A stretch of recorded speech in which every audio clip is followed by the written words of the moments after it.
Moore. Randy Moore. I'm sure. Why do I want to call you Barry? I don't know. Randy Moore. Randy Moore.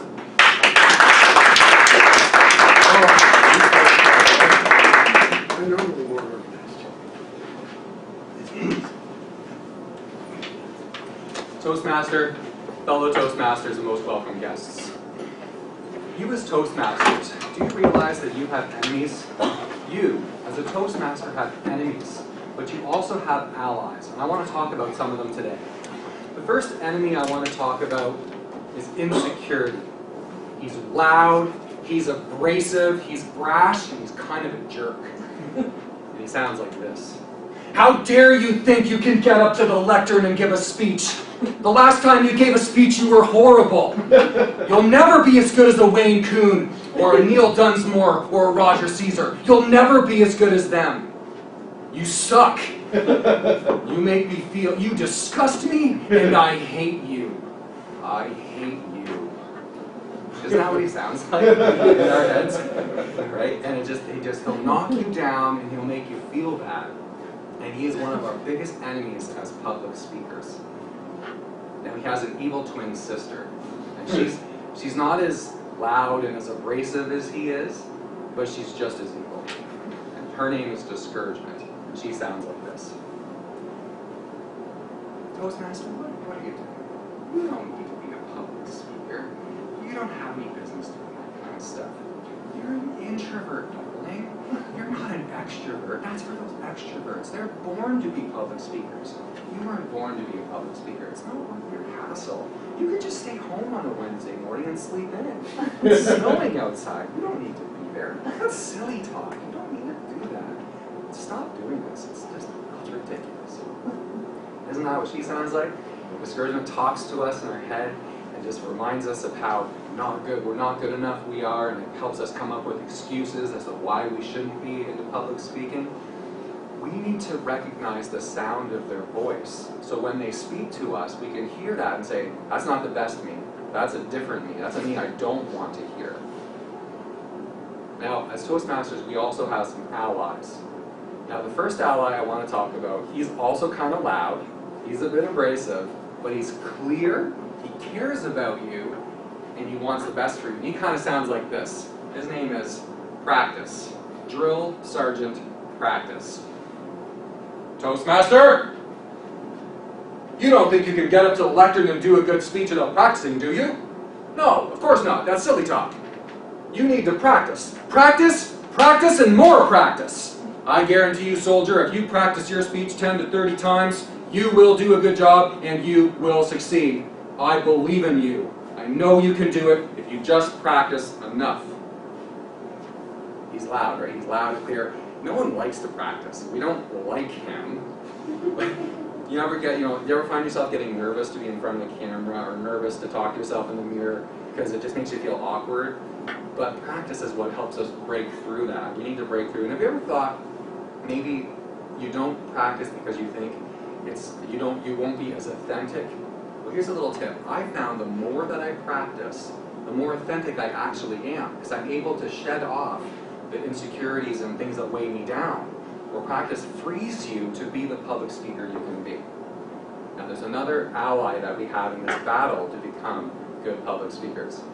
And she's got a nice voice. She's a nice lady, and she's one of those friends that if you haven't seen in a while, just fills your heart. Oh, I love being around that person. And her name is Imagine. Imagine. She sounds like this. The company's in trouble, and you have an idea that will save the company. Now, normally you would have been nervous before to come to the board meeting, or to come to that committee meeting, or the board of chair of directors, but not now. You're ready.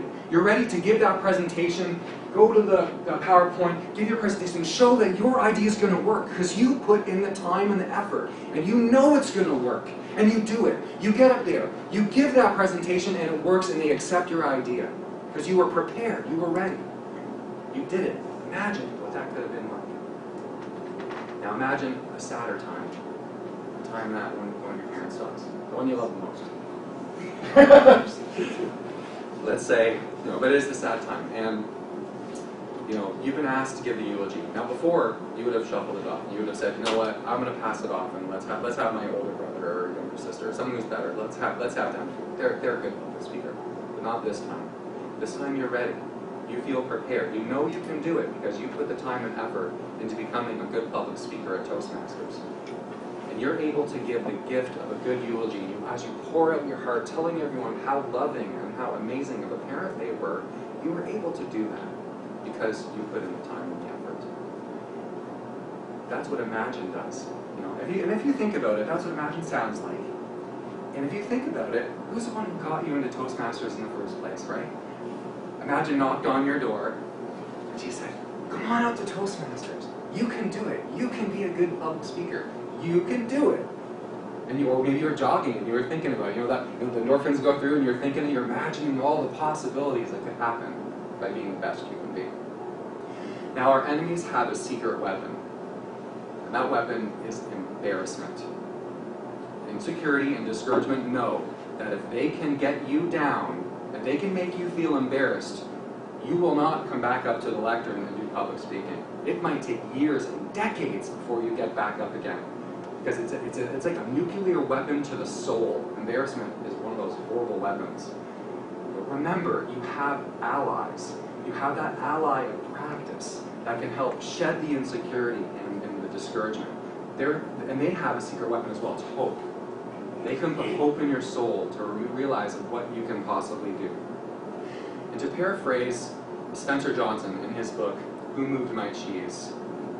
Imagine what you could do if you weren't afraid to get up to the front here. Imagine the you want to be, the you know you are. Imagine that person. Thank you.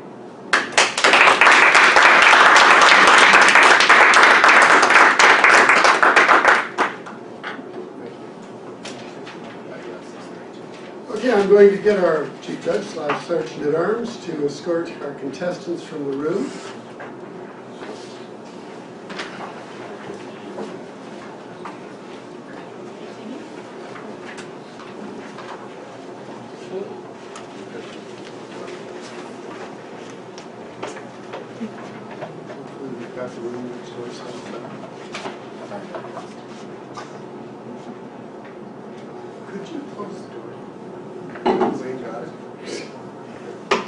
Okay, for our remaining people, you are either judges or timers or a test speaker. I will give you the order that our contestants will be coming in. So first is Chris.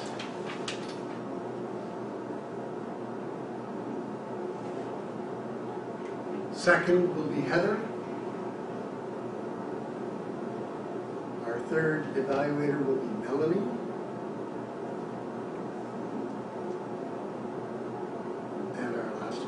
Obviously will be Wayne.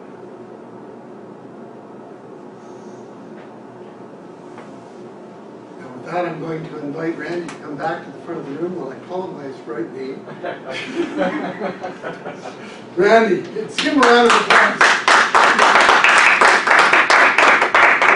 Toastmasters, no matter what you do, and you did a good job. So I'm counting 5 minutes, or yes. are you counting 5 minutes? You are. Okay. If you show up with, yeah, with the first contestant, I'll know that 5 minutes is up. Okay. So tell us what club you're from and how long you've been in Toastmasters. Sure. I'm from Grand River Toastmasters in Cambridge. I've been a Toastmaster for about 3 years. And I wish I would have joined Toastmasters 3 years ago. I heard about Toastmasters like 20 years ago and I never did anything about it. And I'm kicking myself now because I love Toastmasters. Yeah, I love that. I love my club. You're preaching to the choir here. Yep. So, what did you join Toastmasters for any particular reason? Was there something, some event coming up or something? I like kind of what my speech talks about insecurity. I hate insecurity, and we're all insecure in many ways. And I wanted to get better. I want to actually get better at my ums and ahs and stuff like that. And I do get to give presentations every once in a while. And I just wanted to get better. I wanted to practice. I wanted an area to practice. It's just a lot of fun. And I like overcoming fears. So if there's ever a fear, I like it, but I like to be able to conquer fears. And public speaking is a big fear. Public speaking have. So, myself included. I remember different times in my life where you get up, and your heart is just pumping like crazy. You can barely talk. and I like the fact that I'm over that now, but it's because of practice. Really. If you practice, you'll get over that. If you never practice, you'll never get over it. So I want to tell people. I've been in Toastmasters since 2001, delivered over 80 speeches, and I still get better. Yeah. So, I don't know.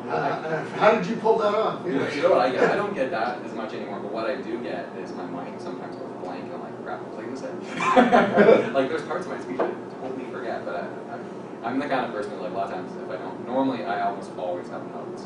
This one I practice sometimes where I don't have notes, but there's still chunks of the speech that I forget sometimes, but I've got enough chunks. If I can look at if I've got the light, I can throw in a couple different, because I've been thinking about it, right? So I can throw in different spots, stuff in different parts of the speech. That light is a risky business. I had an experience one time in a club where they had not used timing lights for almost 2 years. They'd gotten into the habit of doing it. And I was their club coach, so I insisted on the lights coming back out. And I stood up to deliver a speech, and the timer got so engrossed in my speech, he totally forgot to use the lights. So I'm talking away, and the green light hasn't come on, and I'm talking, and the green light, so I padded a little bit, added some thoughts in, green light hadn't I spoke for 22 minutes. Because at one point I thought to myself, this has got to be more than 7 minutes. And so I started to wrap up, at which point the timer went, oh, and turned on the red lights. That happens. I found when I joined Toastmasters, I joined because I wanted to become better at presentation skills. And I reached a point where I realized that I was getting better in a lot of other things than just presentation skills. And I called that my aha moment. Did you have a moment like that, an aha Oh, moment? yeah. You come to Toastmasters for the public speaking, and you stay for the leadership. You know, the leadership, and the other stuff that we offer as a Toastmaster, you start to, and then, but everything like that. But absolutely. Have you had any benefits in your life where people have noticed that you've improved in your speaking or your leadership? Oh yeah. Definitely with the public speaking, people have noticed that I'm getting better because I do get to give presentations every once in a while. Absolutely, and I'm more apt to try new things. Like this Saturday, I'm getting a talk at a breakfast, and I came up with something I'm almost kind of almost doing a one-act play, and I would never have done that kind of thing before Toastmasters. I would never have done that. Just wouldn't have been in my mind. But then I notice when you start to absorb other people's styles as well. So like we had Wayne come, I'm telling you, we had Wayne comes our test speaker. He was amazing. He was such a good speaker. But then you see that and you go, like, it's so inspiring to see speakers that are better than you, and you go, oh, I can do that, I can do this, and you see things and you start to pick up and you absorb everyone else. And we've got this guy named Paul, he's so funny at our club, and you absorb some of this humor, and you absorb, and one thing, this speech was co-written, so I wrote like 90% of it, but I had other people in my club help me, so we sat down, went for breakfast, and we kind of wrote it out together. So if you think about it, presidents have speechwriters, they don't write their own speeches, so why not work as a team, especially when it comes to like the contests, help each other out, and then, so once whoever wins the international or wins the evaluation, help them so that they can go to the next level, the next level, the next level. So why not help each other out? That's actually legitimately allowed for by Toastmasters in the rules of the international. Yeah, I did wonder that. You can have up to 40% of your speech written by someone else. Okay. Well, it was more idea kicking around. I personally wrote the whole thing. Yeah, no, but I'm thinking more in terms of collaboration and quoting. Okay. Referring to other people's works. Great. Okay, thank you very much. Hang on a second. Just where I put it. Give me a second here. There we go. Thank you very much for coming today. Thank you very much. I appreciate the speech. You can have a seat, please.